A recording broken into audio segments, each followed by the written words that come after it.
Hi, Doug. Thank you so much for helping with my project. And it's so wonderful to get to talk to you on the final interview because you kind of started it all. That was a long time ago, 1,600 and some odd days ago, I think I have to go back and look at my pin count, but I think that's something like 1,619 days ago or something like that. Well, Doug, I usually start out by asking people to say a few words about themselves. You have, there's so many things to know about you, but what do you think are the key takeaways? Well, I guess the key thing to know about me is I'm a space guy, right? I've been doing space as part of the nation's business for the last 45 years, and every aspect of it that think people could work in, whether that's on the defense side or on the intelligence side or on the civil side. And that's because I grew up with visions of John Glenn and Alan Shepard and Neil Armstrong and all of those other heroes. When I was a little boy, watching the Mercury and Gemini, and eventually the Apollo missions happen. I've been spacey all my life. I just out of curiosity, how old were you when you saw Neil Armstrong taking those first steps on the moon? I was so it was 1969, June of 1969. So I was born in May of 1954. So just had turned 15, maybe a month and a half before that. And do you remember what you were feeling, what you saw, and what it was like? So it was interesting. I was actually my brother and I had gone on a 6 week overseas language language immersion trip with our school. So we had 600 students actually from all different schools. We were in one of the dormitories of the University of Madrid. It was a Spanish immersion program. And I don't remember exactly what time it happened, but Madrid time, it was about 6 in the morning. And so we all of the students gathered in the cafeteria of the University of Madrid, and they had, of course, back then we didn't have big projection TVs and stuff like that. I think we had a small, maybe 32-inch TV that was trying to crowd 600 students around to watch the moon landing and Neil Armstrong step off the LEM, and it was just, a wild excitement for the whole thing. I mean, you can imagine 600 high school students, maybe 10 chaperones, and the rest are all high school students, and the excitement, all American students watching this from Spain. It was pretty spectacular. And whenever you were thinking about what it might lead to, what were your expectations of where we Oh, would go from that? Oh, there was no question. We were going to be on Mars by the 80s, and all of us were going to be visiting space. I mean, it was a heyday. When you think about. So I was born in 1954. I barely remember. I don't remember doing it, but I know the fact that when Sputnik happened, my father took me to the roof of the house and pointed out this little dot that was flying over.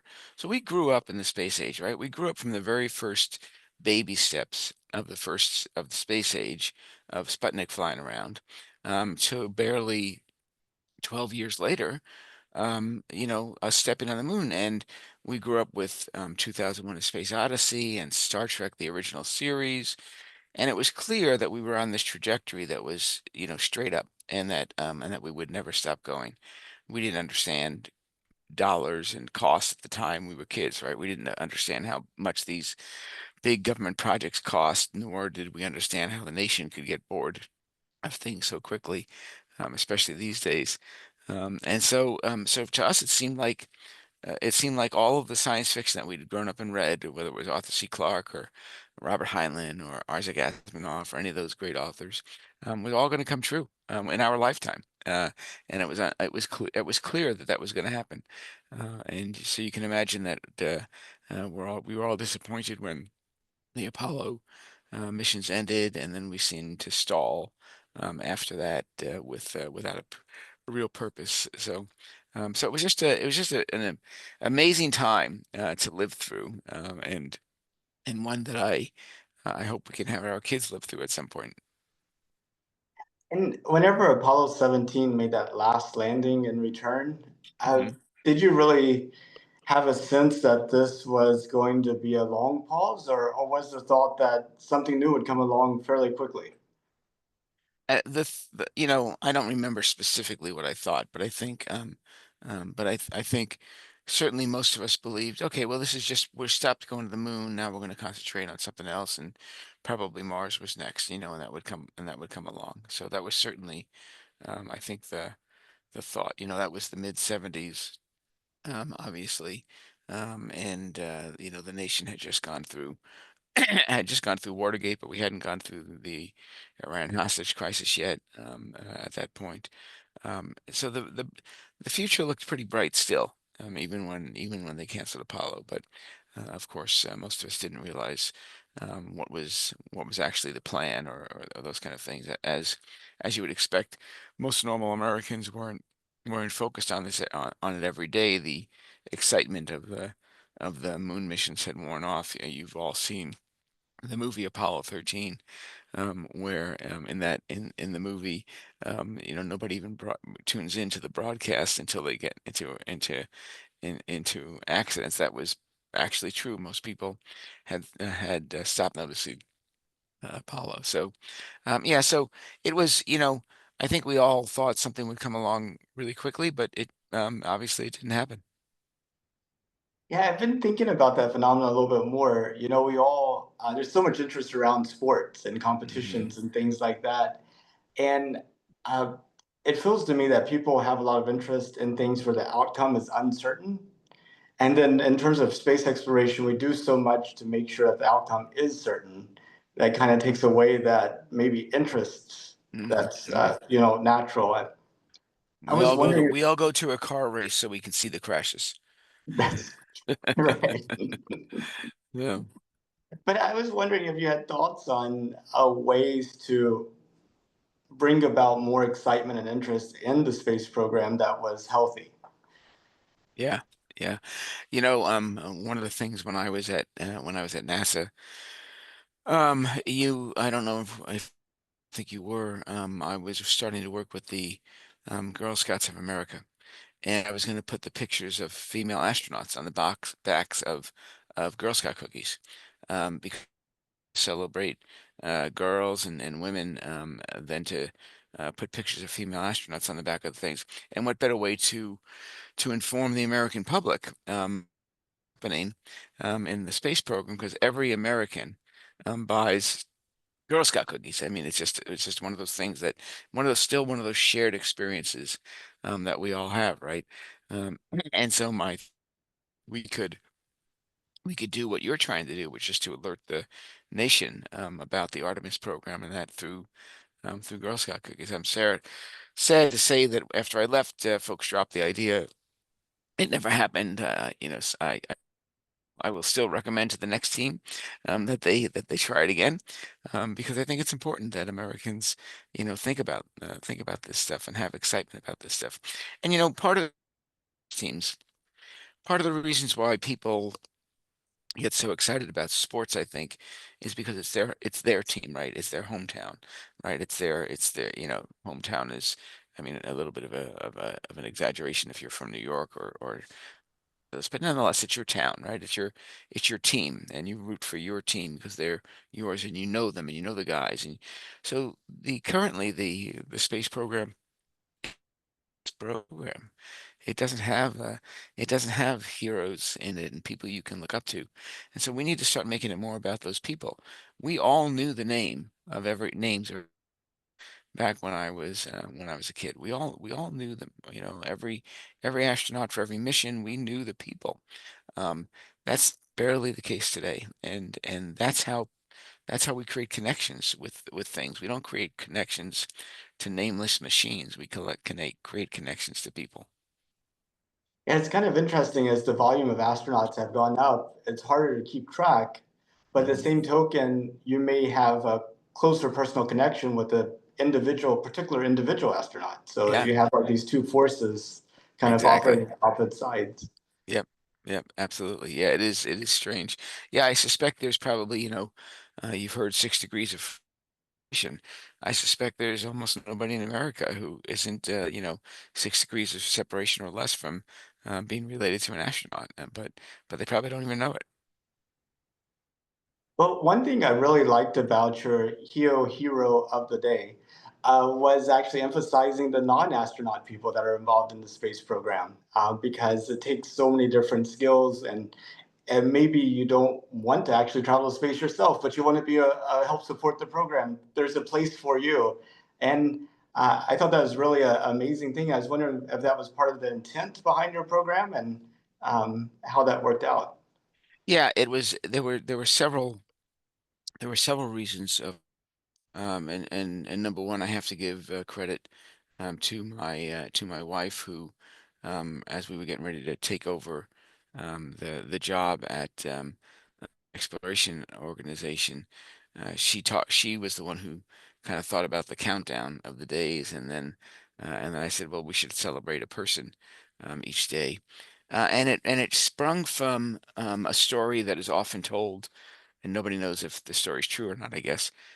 There's a story often told that Walter Cronkite back in the 60s was down at Space Flight Center interviewing some people, and he ran across a janitor and, well, what's your job here?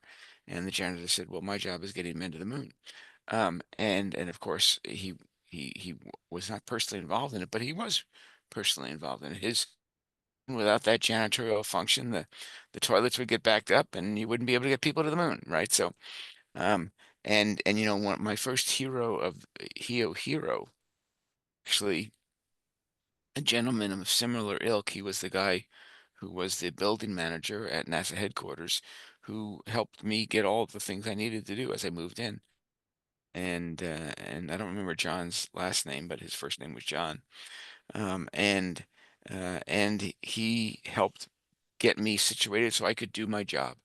Right. So everybody involved in the program, it doesn't really matter what their contribution was. Every one of them was helping us get there, and I wanted to articulate that fact. I also wanted to recognize people for the good work they did on a on a day or a particular month or a particular week. And so it served a dual purpose. It served a purpose to acknowledge the contributions of every team member, and to go ahead and celebrate the on that day, which in and of itself was a reward. You may or may not remember, I had a series of pins for each of them too. Those pins, by the way, have never been handed out. They're all still stored someplace in the organization there at NASA headquarters, which I'm sad about. I'm sad that they didn't continue that day. People do something spectacular. There's at least one person in your organization every day who has done something spectacular, and they should be recognized for it. And it gives meaning to everybody's life. It gives meaning. It connects us all to the mission. And I think that's the way you make real progress, is connecting people to the mission. No, that totally makes sense. And also, back during that time, NASA's core mission, or at least focus, was so easy to state, get people to the moon. Right. But NASA today is involved in so many different things. It's really hard to come up with a statement that's as simple to understand as that. And then at the same time, recognizes the full breadth of the portfolio. Uh, and I just, how do I mean, if we could state NASA's mission very succinctly and people could connect to it, that would be a lot better position to be in. Right. Um, but it seems very challenging. I was wondering how you approach that. Yeah, so I always think that NASA's mission, it could be easily stated. It could be stated pretty easily, and I don't know why NASA sometimes doesn't lay it out this way. To explore the unknown and to expand human knowledge. That's what the mission really is. And sometimes that gets lost in the specifics of a particular program or a particular effort, but that's the purpose of NASA, is to expand human knowledge and to explore the unknown.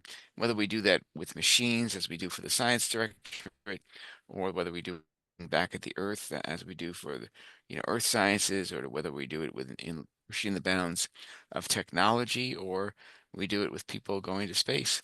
That's what we're doing. We're expanding human knowledge and exploring the unknown. And I think it's a wonderful mission that can excite people. That that should definitely. Yeah, yeah, Um, absolutely. So I got a question for you.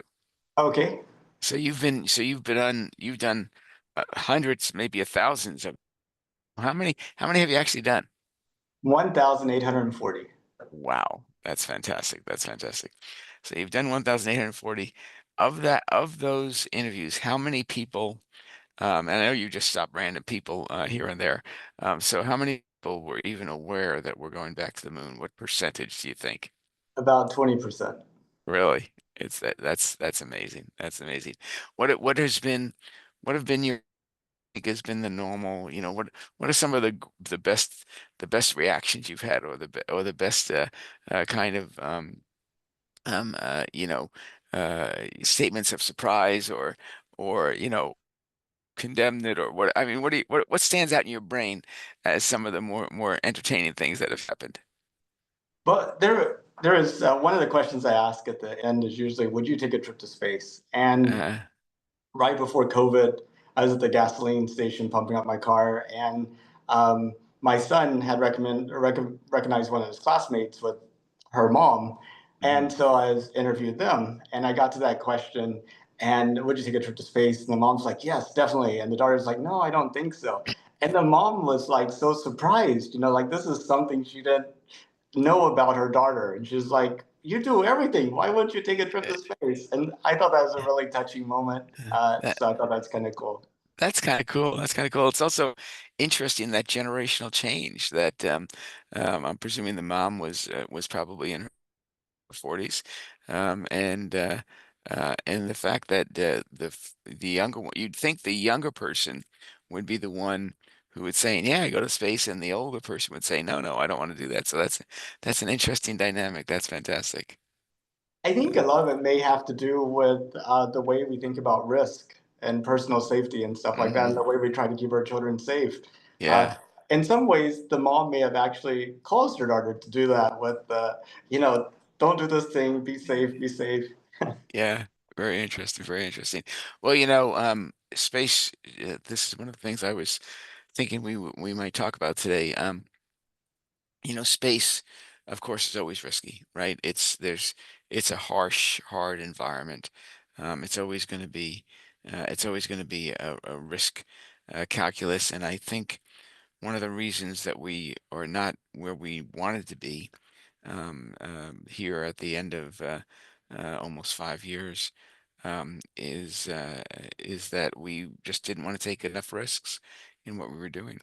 And folks didn't understand that to make big things happen that are hard, you have to take some risks. And that's not wrong. It's not wrong to take risks. If you judge that the goal is important enough. And so I think one of the things that NASA has forgotten, unfortunately, is how to take prudent risk. And that has slowed us down. Yeah, it's a very challenging thing. Especially because people aren't paying attention to the nominal operations, hmm and only disasters seem to make it into the general public. I think Right. that makes them more risk averse. Yeah, yeah, you're exactly right. You're exactly right. I mean, we saw that with Starliner recently, and it's uh, the excitement, the news of the failure of Starliner was far more well spread, far more spread, and more widely read than all of the successes that NASA had last year. Yeah, and there's this misconception that there are two astronauts stranded in space, which, which somehow really like got locked into people's mind. And they're much less stranded than the Soyuz crew was from like 2 years ago with the coolant leak. Right, right, exactly, exactly. Yeah, they're stranded because of a of logistics, not because of a lack of a capability. So it's just a plan to leave them there. It's not stranded, but stranded makes better headlines. Yeah, Right, extended stay. The right, exactly. astronaut. Uh, Exactly, exactly, exactly. I like to tell people that the 2020s are what the people who lived in the 1960s thought the 1970s would be. It's kind of a Hmm. convoluted way to say it, but I was Right. wondering what you thought. I guess that's probably true. I've never thought of it from that perspective. The today we're experiencing the renaissance of the space barons, right? There was actually a book written by I think Christopher what's Chris was his last name? Christopher Davenport, from the Washington Post, wrote a book called The Space Barons. I think it was Chris who wrote that book. I'm not 100% sure. But in any case, we are definitely in the age of the space barons, whereas we used to be in the age of the oil barons or the steel barons. We're now in the age of the space barons, and it does seem like this is a time of renaissance, right? Of new beginning, which is sort of where we expected the 70s to be, right? So I guess there is a similar parallel if that's the what you mean by it. Uh, we we seem to have unlimited horizons. We obviously have a very close relationship between one of those space barons and the president, and we have a president who's, among other things, is very intent upon exploring space. And so it there is a opportunity here, regardless of what your politics might be. There's an opportunity here to go ahead and push the frontier again in ways that maybe we wouldn't have without that combination of factors. So it looks exciting. We'll have to see what happens. And talking about motivations, you have like these big space companies which operate like pretty much any other company in the sense that their prime motive is to create quarter over quarter profits, Hmm. not necessarily to push the boundaries. In fact, pushing the boundaries may actually be counterproductive in terms of their goals. Right. And then you have people of a personal stake wanting to do things, kind of pushing kind of their industries to push the boundaries. I I was wondering I mean, how do we get it where we incentivize those profit-driven companies to actually push the boundaries? Yeah, well, first of all, it's important to remember that all of those companies that we're talking about, Lockheed Martin and Northrop Grumman, and all of them began back at the beginning of the aerospace age, all by people who wanted to push the boundaries. Howard Hughes was the Elon Musk of his time, right? I mean, you know, the Martin of Martin Marietta. Was a guy like Elon Musk or like Dave Thompson, who created Orbital, which is now part of Northrop Grumman, right? I mean, all of these people began these companies with the same kind of personal interest and personal intent you see today, but they become stolid and they become calcified with because of this large size of their portfolios and the impersonalization of the work. And so your question is a good one. How do you encourage them to be nimble and risk-taking in the way the more personally connected companies are? Um, that's really hard to do. I mean, it's quite, like, frankly, it's hard to do, but it's not impossible to do. The correct incentives by the government with those companies can help them get there. And I think you've seen that a little bit with the Space Development Agency that is happening on the Space Force side. The Space Development Agency is participating in, of course, this grand scheme to really to embolden the industrial base into taking risks with their rapid evolutionary approach to space. And reluctantly, you saw companies like Lockheed Martin and Northrop Grumman and others follow and say, well, I guess we're going to want part of that too. And you did that because you gave them a profit motive, but you also you linked that profit motive to a different way of acting, a different way than they act on their other programs. Um, and I'm not saying that that's a permanent change, and I'm not saying that the company's hearts and souls may be in it, but you can get the companies to act differently if you give them different incentives, is the point. You're not going to change. You're not going to change the Lockheed Martin management into SpaceX management. You're not going to happen. And we nor do you necessarily want that to happen. But if you want to motivate them to take risks, then you have to reward them for taking risks, not go ahead and punish them for taking risks when risks fail. And that's sort of what SDA has done in the way that they've set up their contracts. And so I think there are ways to go ahead and better instill this sense of risk taking and boldness in that calcified industrial base. But we can't do it in the way that we've been doing it in the past with many of these contract types. And I'm not a person who says you should never use a cost plus contract, for example. But the kinds of contracts that we've written for Boeing on the SLS or for other companies, Lockheed Martin and Orion, those are not risk-taking contracts. Those are not contracts that reward boldness, and so you don't get boldness because of that. That's interesting. Yeah, maybe some type of sliding scale, like if you create a rocket that has a turnaround time of 1 month instead of having 1 year, we would pay you this much more versus. 1 year would be great. We're gonna be by the time we launch Artemis 2. By the way, that's Artemis 1 first attempt behind me, by the way. Um, I took that when I went down for the first Artemis attempt. But we are going to be 4.5 years from Artemis 1 to Artemis 2. That's just that's a an awful thing, and it just shows that lack of boldness. You know, people call it risk taking. I want to call it boldness. That's the lack of boldness that we have within the program. And I was wondering where you thought it might all lead to. Do you see a spacefaring future for us, where we have people living their lives on Mars and in these big orbital facilities, and eventually trips with like maybe generation ships or some type of futuristic physics to other star systems? Or do you think Mm, humanity is kind of contained to the Earth, making these sort of short trips out to places? mm. Um, Hold on for just a second. I'm getting a phone call. It's my daughter, but I'll call her back. So, um, so you know, this may sound strange coming from me, but I think we have to recognize a couple of things. The Earth is a really nice place. I mean, it's comfortable. Water is liquid here.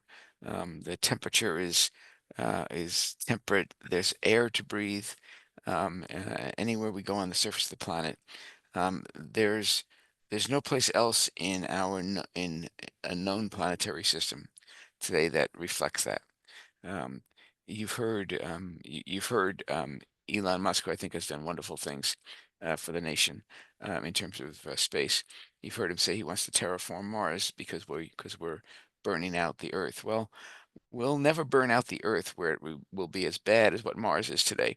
And so we have to be realistic about the fact that the most inhospitable location on Earth, which may be the top of Everest um, or the or the coldest depths of Antarctica, whatever that might be, think of your most inhospitable place on Earth, is thousands and hundreds of thousands of times more hospitable to life than the surface of Mars. Um, and so that has to give us a reality. Now, that doesn't mean that we shouldn't plan for a day where we do have people with extended stays on Mars doing science and learning incredible things about the universe and the formation of the solar system and even the beginnings of life, which may exist on Mars. It doesn't mean we shouldn't plan on that. But the notion that we'll have extended, long, you know, colonies on Mars has to be tempered with the fact that, well, what would be the purpose? What exactly would be the purpose of that? Why would people go to live their lives on Mars? A it's not going to be a place that's hospitable to human life. It's not going to be a place where they can go ahead and have a future outside of a domed area or a controlled environment. It's so it's if when you think about the difference between explorers who go to places to learn and then come back, and settlers who go to places to live. Well, the settlers go to someplace to live to find a better life. That's what settlers always have done through human history. We go settle someplace to have a better life. It's hard to imagine a better life on a planet that's so inhospitable, on whatever planet that might be, and within our solar system, the only one that we know that even can begin to approach that condition would be Mars. We can argue about the moons of Jupiter or something like that, but the only one we know about that even where settlement is even a possibility would be Mars. And the question would be, what for? What would be the attractiveness of doing it? There would be an exploration attractiveness, and I think we will have probably in the next 100 years we'll have 100 or 200 people who go explore Mars. But it's been probably 150 years since we went to the South Pole. And even in that very temperate climate filled with air that's down there, probably fewer than 1,000 people have actually visited Antarctica for an extended stay, right? Because it's just not, there's no reason to go settle Antarctica, even though it's rich in minerals and resources and it's got water abundant in ice and all those other kind of things. I don't see people rushing to settle in Antarctica. Maybe that'll change with global warming, but right now, it's not a place that people want to go because there's no future to settlement there. So I view that space exploration will remain an exploration kind of activity rather than a settlement activity until we find someplace as hospitable to Earth, where people can say, "Yes, I want to go settle there. I want to go to this new world, and I want to settle and create a life there, and create a future society there." And I don't think we've found a location in our solar system yet that meets that requirement, which is why I think we would not do it. Not because we couldn't do it, just that why we would not do it. Yeah, I've been trying to think about that a little bit more. I was reading a biography about Carnegie, Andrew Carnegie, Hmm. and the writer made a point that they didn't come to America because America was so great. They came to America because all their options in, Scotland had gone away. Right. That's right. That's exactly right. So, And just thinking from a dystopian standpoint, the only like serious motivation is not a good one, and that is if you thought the craziness of humankind here on Earth was somehow worse than the natural difficulties that you would have in a remote place like Mars. So I hope it doesn't come to that, but I could right. see that as being a motivation. Possibly so. Elon Musk's likes to talk about, a colony on Mars where he could set up his own government and not be subject to the government of any of, and he could, right? I mean, there is no government on Mars. You can set up your own government, just like he's setting up his own government at Starbase in Texas, which is perfectly legitimate. He's not the first businessman to set up a corporate town. That's been the case through history.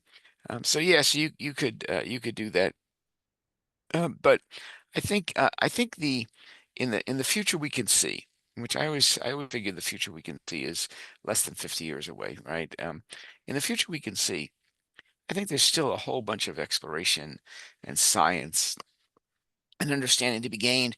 And we don't need to worry about, well, what's going to happen after that. I mean, people are worried. People sometimes worry, well, will we start mining the planets and for their mineral wealth? And I do remind people that there are more minerals buried under Antarctica than there probably are on the moon. But nonetheless, um, will we mine them for mineral wealth, or will we find something about them that creates a reason to go there on a more permanent basis? And I said, look, that's all possible. And I don't want to say it's not possible. I don't want to say that that's never going to happen. But today, in our limited horizon that we can see in the 40, 50 years we can see it's an exploration program. It's a science and exploration program, and that's a pretty good place to be. That's a pretty good place to be. You know, I often think about Christopher Columbus coming to America in 1492, right? It wasn't until 1604 that the Jamestown colony was set up. That was 120 years later. And people don't really think about that when we think about history. You know, from the time we discovered America till the time we set up the first permanent colony in Jamestown, and I think I have the dates. I think 1604 was the date. Um, that's almost 120 years, and that's a pretty short trip on a pretty, with a pretty well-developed naval capability at the time, right? Every nation in the world could make that trip. Today, only one or two, maybe two nations in the world can even send one or two human beings to Mars. Whereas back then, you could send hundreds of people to America anytime you wanted to. And still, it took 120 years to go ahead and set up a permanent colony. So we shouldn't try to get too far ahead of our headlights because it's unpredictable. We aren't that good at those kind of predictions. Yeah, that totally makes sense. And like you said, there's so much to explore now. We should focus on getting today's work done and then deal with tomorrow's work tomorrow. Exactly, exactly right. So. If you could, would you take a trip to space? I have cynically or facetiously, neither of those are the right words, said to folks, look, if I'm 90 and there's a ship going to Mars and it's a one-way trip, I'm going. I mean, of course I would. I would go on on the drop of a hat. I grew up expecting to go to space, and I still have that childlike desire to go ahead and go to space. I can't afford that right now. A Dragon flight is too expensive, and probably a little bit uncomfortable. I'm not sure though that it's worth spending $1 million to sit in a seat for 3 days. So, but absolutely, I would love to go to space, I would love to travel to Mars someday on whether that's a one-way or a two-way trip, because that's probably the end of my life anyway. So it doesn't really matter. So I would go. Yes. Well, Doug, I really want to thank you again for being a part of my project and capping it off in such a wonderful way. It's what a great way to end this year and begin next year. I couldn't think of anything better. So I really want to thank you again for doing this. Well, Nathan, I want to thank you for the spectacular effort you've made in putting this together. This is, I really, I hope that you can put these all together in some way and hand them to the Library of Congress or something. I think it's such a fantastic project that you've done, and the personal commitment that you've put into this is just amazing, quite frankly. I mean, this is a true labor that you've done, and so I think there is an incredible story to be captured here for history that you've been part of. So I want to thank you on behalf of all Americans for doing this, because I think it's a great project, and I'm really happy that you did it. So it's been hats off to you, and have a great new year. You too, Doug. And I hope our paths cross again. And thank you again. Absolutely. We'll see you, Nathan. Have a great 2025. Bye bye. You too. Bye bye.